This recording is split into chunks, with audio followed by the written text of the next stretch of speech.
Good afternoon, gentlemen. Well, let's pray to the Lord first. Thanksgiving prayer. In the name of the Father, the Son, and the Holy Spirit. Amen. Our Father, who art in heaven, hallowed be thy name. Thy kingdom come, thy will be done on earth as it is in heaven. Give us this day our daily bread, and forgive us our sins, as we forgive those who sin against us. Don't lead us into temptation. Hail Mary, full of grace, the Lord is with thee. Blessed art thou among women, and blessed the fruit of thy womb, Jesus. Holy Mary, Mother of God, pray for us sinners, now and at our death. Glory be to the Father, and to the Son, and to the Holy Spirit. As it was in the beginning, is now, and shall be, without end. May mighty God bless us, the Father, the Son, and the Holy Spirit. Amen. Okay, gentlemen, duties and responsibilities on board the ship. Master.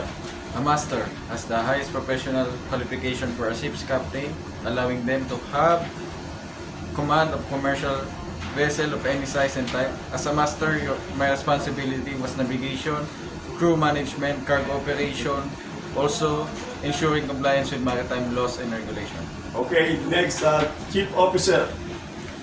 Chief Officer is the second in command and act as the head of the deck department, responsible for the managing cargo operations and ensuring vessel stability and structural integrity, responsible for maintenance of deck equipment and safety equipment on board, direct the crew to ensure safety and comply with international maritime regulation like SOLAS and MARPOL.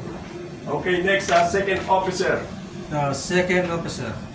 The duty of the second officer is a certified deck officer responsible for navigation, passage planning, maintaining life-saving appliances. He acts as the primary and navigational officer and medical first aid GMDSS. Thank you. Okay, next, Third Officer. As a third mate, the licensed deck officer responsible primarily for navigating the vessel during watchkeeping, maintaining life-saving appliances, and firefighting equipment. As a designated safety officer and assisting in voyage planning, they maintain bridge equipment, manage compliance documentation, and support senior officers with cargo operations, port arrivals, and emergency drills. Preparing necessarily port documents, updating the fire plan, organizing training manuals, inventory of banded stores, preparing trainings, records, and ensuring all safety equipment's records up to date. Okay, next, Boson. As a bosun, I am the foreman of all the ratings officers and of all the ratings inside the vessel, and also I serve as a communication between the officers and all the ratings. I bridge the gap between them so that their ideas can be heard by the officers. Also, during navigation, during anchoring, and during mooring operations, I bridge the communications between the officers and the ratings on deck. Okay, next, able-bodied seaman.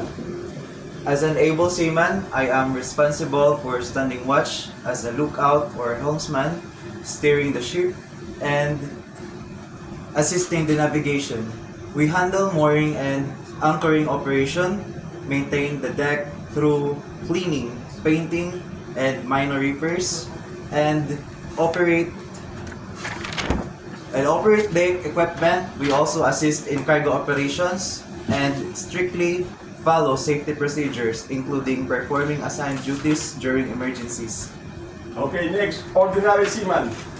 Job description of ordinary seaman: assist with mooring operation, assist bosun on deck maintenance, support cargo operation, look out at the gangway, report anything unusual to the officers on watch, follow orders from officers and senior crew, clean and wash deck bulkhead accommodation area, know emergency procedures and equipment location, follow safety regulation and the company policies, assist firefighting or rescue operation if needed, assist in anchoring operation. Thank you. Okay, next, DPA. The DPA, or as designated person ashore, is a critical role mandated by the IMO, or the International Maritime Organization, under the ISM code for all commercial vessels. The DPA acts as an essential 24/7 link link between the shipboard personnel and the highest level of shore-based management to ensure safe vessel and pollution prevention. That and ladies and gentlemen, please subscribe my YouTube channel, Cap EB Timbo TV. Thank you and God bless. Yay!